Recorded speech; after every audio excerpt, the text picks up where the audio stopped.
Minimalism is the movement that encourages you to live with less. Less stuff, less possessions, less clutter, and find more joy and more time to focus on what matters. So, what is minimalish? It's the grace-filled way of doing the same thing.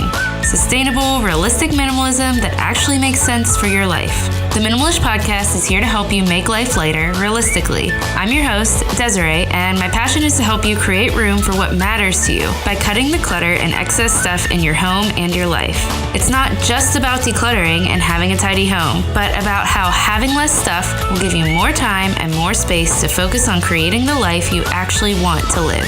We'll talk about topics of minimalism, motherhood, simple, intentional living, and everything in between here on the show each week. Let's walk towards simple together.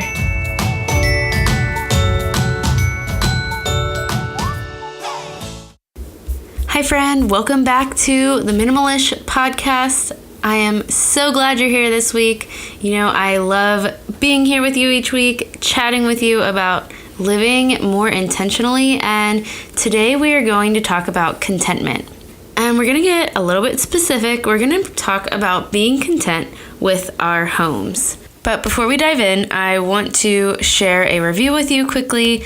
I want to do this more often just because I want to say thank you. I want to kind of give back to you, those of you that are reviewing or just sending me encouraging messages about how the show is making a difference to you.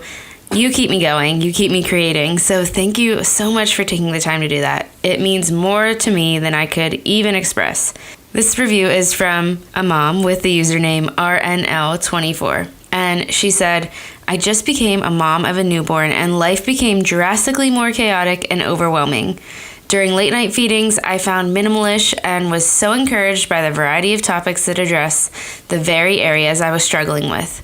Unlike many mom podcasts or mom media, this builds you up instead of compounding your mom guilt and feelings of inadequacy. This podcast offers tools for daily success and hope for each day, sharing this podcast with all my mom friends. Oh my goodness. Thank you so much for those kind words, and thank you for sharing with your mom friends.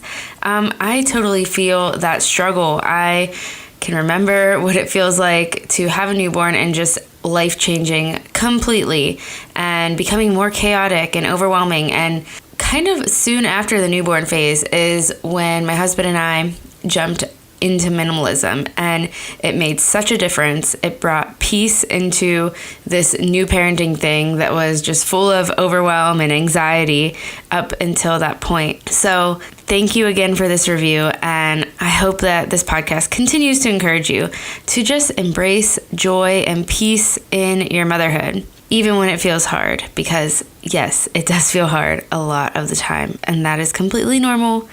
But there is peace available to us, and that's what I want to encourage you in each week. So let's move on to our topic today. When it comes to minimalism, we talk about our homes a lot. We talk about decluttering our homes as kind of the first step in the process to a minimalist life and an intentional life, because we need to get intentional with the environment we live in and the environment around us, because clutter can cause stress and anxiety. So we talk about our homes a lot in minimalism. But what also happens is that on Instagram or on Pinterest, if we search minimalism, we see all these beautiful, decluttered, perfect homes. And we start to compare. And because of this, we get less content with our own situation. So I want to talk about that today, and I want to give you 5 steps towards contentment, towards loving your actual home and getting content with your home. Because if we stay discontent with our homes, even after we declutter, what happens is we might end up cluttering our homes back up, because we'll get into that mindset that stuff is what fills us up. The stuff is going to make our homes prettier or better. So we're just going to talk about all of that today. And lately, I've also realized that there is kind of a problem with some of the language that we use in minimalism. And one of those phrases is sparking joy. So I'm going to talk about that a little bit as well. So we all want our homes to be a peaceful place, and maybe at one point our homes stressed us out, and that's what brought us to minimalism. Or maybe that's like your current situation. That's what is bringing you to listening to this podcast. So why do we have a hard time being content and loving the current home that we're living in? Well, first, it might be the clutter. But even after we've decluttered, we find it hard to be content in our homes. So why is that? Maybe it's the way that we're viewing our homes. And like I mentioned at the beginning, maybe it's about comparison. Maybe the people that are, including me, I post my home on Instagram sometimes. So maybe the pictures that are meant to be inspiration are making us compare our homes to other people's homes and feeling, our home isn't perfect enough or beautiful enough. And maybe it's the way our mind has been conditioned. So there is this term, spark joy, or I guess it's a phrase, and I said I'm going to talk about that. It's coined by Marie Kondo, and lately I've been realizing that this word is, it's one that I use. It's really helpful in decluttering, and I love Marie Kondo. She is the author of The Life-Changing Magic of Tidying Up, and the Netflix series Tidying Up, and we use this phrase, sparking joy, because of Marie Kondo, and we use it to say, as we're decluttering, does it spark joy? And if it does, we keep it, unless we have 1,000 duplicates of it. And if it doesn't spark joy, then we get rid of it. So while this is a lovely concept, it can also be detrimental to us. It helps us determine what we should keep in our homes. I think when we take this idea of sparking joy and pair it with our current Pinterest-worthy and Instagram-worthy culture, it has the potential to have us believing that throwing away our perfectly fine set of measuring cups because they don't spark joy is a worthy step in our intentional living journey. So, we see something in our homes, it's useful, it's something that we kind of need, but we're like, this does not spark joy because of the color, and then we get rid of it, and then we're like, okay, I can buy a new set of measuring cups now. So we want our homes to be a haven versus being stressful and filled up with excess stuff. And as we declutter, we start to feel that haven. But soon after, we find ourselves discontent again. And the problem is, this idea of comparison. The pictures on Instagram or Pinterest, they're soon going to convince us that, when you open your kitchen drawer, everything has to spark joy. Everything should look pretty. Everything in your kitchen should match. In fact, to be a minimalist, all of your things, maybe they need to be a neutral color or stainless steel. Everything needs to have clean lines and be beautiful and bright. And if your measuring cups are plastic and red, you need to discard them for a stainless steel set that photographs well. And I say that because I have red plastic measuring cups, which just a random example.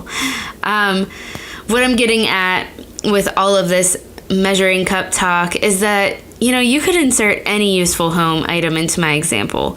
Bath towels, bed sheets, pots and pans, whatever. Our styles and tastes change as we go. And while we declutter, if we use that term, sparking joy, we can find ourselves throwing out these perfectly useful things and justifying just buying new, prettier versions. The problem with believing everything in our home needs to spark joy is that it can still have us buying into this consumerist society. On so many levels, that's just not what minimalism is about. Minimalism isn't about everything in our homes being pretty. It's about living more intentionally. We have to have more space and time to do so, and that's why we declutter our homes and live with less. Because it's not about everything sparking joy or having matchy everything in your house and your cupboards looking perfect together. That's just not the point. It's about having enough and letting go of what doesn't matter and what is just taking up space. So, how do you get content with your current home and throw away this pretty culture mindset, this mindset of your home needing to be Instagram worthy, to be a good home? So I'm going to give you 5 ways on how we can get content with our homes. And the first one, I was talking about this mantra of sparking joy. So the first one is to change our mantra. If your mantra is sparking joy, or even if it isn't, even if it's just in the back of your mind that while you're decluttering, everything needs to look pretty if it's going to stay in your home, this keeps us discontent. It's unlikely that our house will ever get to that point where everything sparks joy. unless we are going to buy new things every time there are new decor trends and throw away our perfectly good and useful stuff in the name of like things being beautiful and sparking joy and being on trend. Instead, maybe our mantra could be use what you have, or use it up, wear it out. I think this mantra goes better hand in hand with minimalism. And my friend Adrienne from @TheLittleMinimalist is the one who told me that they use this mantra of use what you have, and I just love that. Again, while that idea of sparking joy can help us declutter, it can also keep us making impulse purchases. Because the other day I was at Target and I saw a mint green mug, and it definitely sparked some joy in my heart. I love coffee mugs, but we have pared down our coffee mugs for a reason. They take up space, and I have totally great mugs in my cupboard already. So instead of buying a new one that sparks joy just because it's pretty, maybe I should instead use up the ones that I have. If your towels are no longer your favorite color, but they're still in good condition, use them up and wear them out. Have you ever heard the term throwaway culture? It's a term that was coined by Pope Francis, and it's the perfect description of what believing everything needs to be pretty and spark joy can get us to act like. It can get us throwing away these perfectly useful things and adding to landfills just so that we can buy something prettier instead. Look, if you even have enough mugs for each member in your family to use one in the mornings, you have more than the majority of people on this planet. If you have enough towels for every member of the family, you have enough. What if we get grateful about what we do have and let go of the idea that everything has to look pretty and match to make us content with the home that we live in, and we instead adopt this mantra of using what we have and being grateful for those things? Which leads me to the second step towards getting content, which is gratitude. Gratitude is I would say it encompasses everything when it comes to getting content. And we need to remember that contentment is pretty much never about buying something new, and pretty much always about getting grateful for what you already have. Once we declutter, it can be really easy to just reaccumulate, but we have to work on discipline in contentment. How do we get content? That's kind of what I'm talking about in this whole episode. And the main way, this number 2 is kind of the heart of contentment, getting grateful. Being grateful for what we have, defining what is enough, and looking around and reminding yourself that you already have that. You have enough. Not that we can't ever buy anything. Of course, that's not what I'm saying. I'm just saying to get content with what we have, to get grateful is about choosing gratitude over wanting something more. Or choosing gratitude in the midst of that feeling of wanting something more. Looking around and being grateful for what you have is going to combat that urge to accumulate more. So when we're looking at minimalist homes on Instagram or Pinterest, using that mantra of sparking joy over and over again, are you encouraged to stay content when you're doing those things? Or are you encouraged to run out to Target or whatever other store you love and buy a perfect decorative basket to store your things? Because neither of these things are bad. This phrase, sparking joy, isn't bad. Looking at other minimalist homes for inspiration isn't bad. But we need to make sure our heart is in the right place when we're doing these things, or else it can cause us to reaccumulate instead of get content with what we have. Minimalism isn't about buying new stuff to curate a pretty home. It's about getting content with what you have and getting content with less so that you have more joy. Joy is an important part of minimalism. Your life should spark joy because you've created space in your life to do the things, to do the actual things that spark joy. It's not about, inanimate objects, but about your life in general, the way that you're living. Stuff isn't the road to true joy. It's not that stuff can't, give us moments of happiness or kind of add value to our lives. It's just that in our consumerist culture, we put way too much focus on the value that stuff adds, and we realize that it doesn't actually add that much real value at all. Again, be grateful for what you have. Be grateful for the time that you regain from having less. When you know your priorities and you spend time on these things because you don't have to spend time on managing all of your stuff anymore, that's the road to joy. Okay, I'm interrupting really quickly because I want you to know that I value your opinion so much. And I have a listener survey that I created. It will literally take you 5 minutes or less. So I would love to hear from you. I want to know, what do you want to continue to hear on the show? Or what do you want to hear that you're not hearing right now? I want to know all these things. I want to know what you're struggling with most, what you want to hear from me. I want to make sure that this show is serving you well. So head to DesireeEndries.com/listener survey. The link is in the show notes, and that is going to get you there so that you can fill out this super quick survey and let me know what you want to hear, because that's what I want to give you. All right, friends, let's get back to the episode. All right, my third step for you is a hard one. It's to stop scrolling. So if you're feeling really discontent with your home, that can be a sign that you're maybe scrolling too much. And maybe you're not even engrossed in kind of the minimalist community and you don't follow a lot of minimalist accounts, so you don't see those perfectly decluttered homes that I'm talking about. But no matter what, if you're just looking for like home decor ideas or inspiration on Pinterest, Instagram, wherever, we can easily see homes that look more updated than ours, more perfectly put together than ours, newer than ours. And I'm sure it is not that person's intention who posted that picture to make you less content with your actual home and your actual life, unless they're trying to sell you something. But it can be our own heart and mindset that can get us in that place of comparison so easily and just make us start to feel discontent with our own homes. Sometimes we just need to stop scrolling. Sometimes we need to unfollow. I love sharing my own home, and while I don't always post pictures of my home because that's just not what I'm all about, when I do, it's never my intention to make you feel bad about your home. I try to show you real life.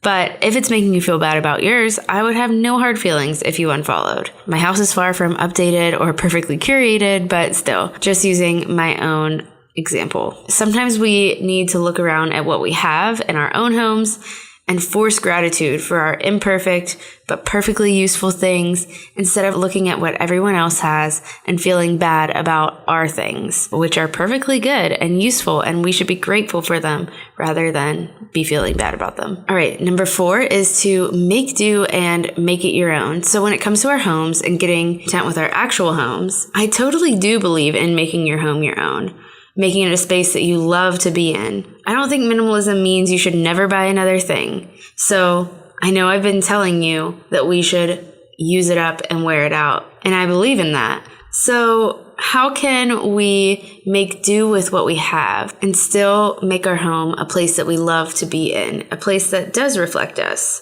Let me give you an example of my own. My current desk. It's not super sturdy. It's from Aldi. Honestly, it was $40. It's small. It's not the same color as the wood on the shelves in my office. When things are mismatched, I'm not going to lie to you, I like matching things. So this has bothered me at times. This has led me to believe that I should replace my desk. It would make me happier and more creative if I had a new desk. At least that's what I believed. But this is false. It's not that I'm never going to buy a new desk, maybe someday.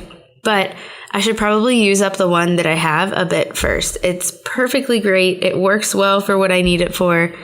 I need to just get content with this and use it. So I decided, instead of getting a new one, if I really want to, I can paint the one that I have. I already have the paint, and it would be a quick and easy way to not buy anything new and make do with what I have, which is perfectly useful, instead of contributing to the consumer society that says I should have the next best and prettiest thing. So how can you make do with what you have? Get crafty with it. Move furniture around. Use one piece of furniture for a different purpose than it's supposed to be used for. We have a coffee cart that is actually a changing table. Just move stuff around. If you have the painting skills or skills to like transform something, you can transform a piece of furniture. Whatever it is, make do with what you have, mix it up, create something different out of it, and make your house your own with what you already have. This is also kind of a budget-friendly tip, as well as a tip with getting content with your actual home. So number 5, and the last tip, is to focus on what your home does for you. So this is kind of another step into the direction of gratitude. If your home is ever perfect enough or updated enough to look like it's on HGTV, will you actually be content with it then? Or will you find something else that's wrong with it? Will you continue your pursuit for pretty and keep buying things and recluttering your home with things you believe are filling you up or making your home a more joyful place to be? What actually makes your home joyful? Is it a perfect updated look? No, it's not the stuff. It's the people in it. The experiences happening within those 4 walls. Be grateful for what you love about your home, but even more for the people in it. For the movie nights and cuddles and dinner parties and whatever else goes on in your home. Focus on that, because no home needs to be perfect to be a place to live in and love in. I'm not here to tell you that you should never buy something new. I'm not here to tell you that your measuring cups, to go back to that example, that might have been a little bit chewed on by your dog or are a wedding gift from 20 years ago and you're missing a couple. I'm not here to tell you you can't replace those. That's not what this is about. You probably should replace those. And I buy new things still. It happens. Probably more than I'd like to, but I'm working on it. I'm not trying to blame anyone with homes that look like they should be on HGTV. That is amazing and beautiful. I'm trying to say, though, that they are not the only ones who have a good home. You can be content with the home that you have right now. You can live happy and well within your current home and your current season. This is about the idea that contentment should be at the heart of your minimalist journey instead of the idea that everything needs to spark joy or be pretty. Your home doesn't have to look like HGTV to be enough or to be a space that you can feel happy in. It doesn't have to be perfectly tidy at all times or be updated or have new features or be Instagram worthy. It just has to be your own, filled up with what you love and, more importantly, who you love, and steeped in gratitude. The idea is to get rid of the excess, not so that we can replace the perfectly useful things with prettier things, but so that we can focus on what's right in front of us. So let's focus less on everything sparking joy. Let's remember that not everything needs to be pretty, and let's maybe replace it with the idea of being content with what we have and using it up. Let's seek moving towards less so we can focus daily on being fully content and fully grateful with what we have, and then spend our time on what actually matters. So something I would love for you to do, I want to see what you love about your home. What imperfect thing do you love about your home? Or what, makes your quirky actual home that you live in the place that you love to be? Because personally, my home is like from the 1950s. It's this weird multi-level home concept that isn't really around anymore and, in the newer architecture. And I love being in this home. This home is small and cozy. It's so different than the newer home that we lived in when we lived in Charlottesville. And I love it so much more just because of its imperfections, because I am more focused on gratitude, more focused on contentment. And I just love this home. So this week, I'm going to be sharing with you something that I love about my home. I want to see what you love about your home. What is it that makes you love your actual home? Or if you're struggling to love your home, do some contentment exercises. Get grateful. Look around and figure out what it is that makes you grateful. And then share that on Instagram. Share it on a story or on a post.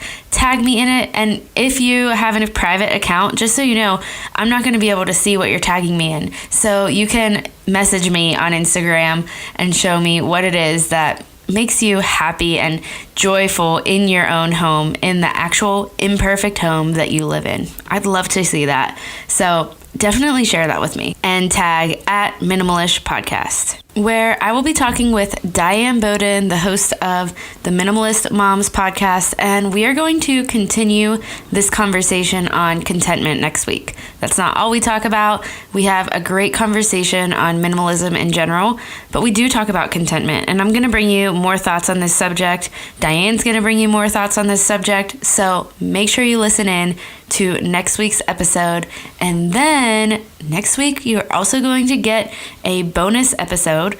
Well, it's not really a bonus episode. It's going to become a part of this podcast in the months ahead. And that is, you will get one extra podcast a month. And that podcast is going to be a coffee date episode. I told you guys about this idea on Instagram, and if you're there following me, then you probably voted yes. So many of you voted that you wanted to hear coffee date episodes, but instead of taking away a typical type of episode that I do in the month, I'm just gonna add one because I love you all so much. I love being here so much. I just want to give you an extra episode, and it's going to be that new coffee date episode. I'm not going to tell you who's going to be on it, but I am going to tell you that it's coming next week on Friday. And I don't think you're going to want to miss this one. I don't think you're going to want to miss this guest that I'm having on next week. Can't tell you who it is because I just want to keep it a surprise for you, but you're not going to want to miss it. So make sure you hit the subscribe button. And hey, if you are loving this podcast, I know I ask you this every week, but if you haven't yet given it a rating or review, I would greatly appreciate it. Guys, your ratings and reviews are helping so much, and they help other people get eyes on the Minimalist podcast. I just am so grateful to be in this position where I get to talk to you each week about the things that have changed my life, and that I hear from you that they're changing your lives too. I'm so grateful I get to share other women with you on guest episodes, and I just love being here, and I love that you guys are loving it as well. So give it a rating or a review if you're loving it. All right, guys, that's all for this week. I am so glad you listened in today, and I can't wait to talk to you again here next week.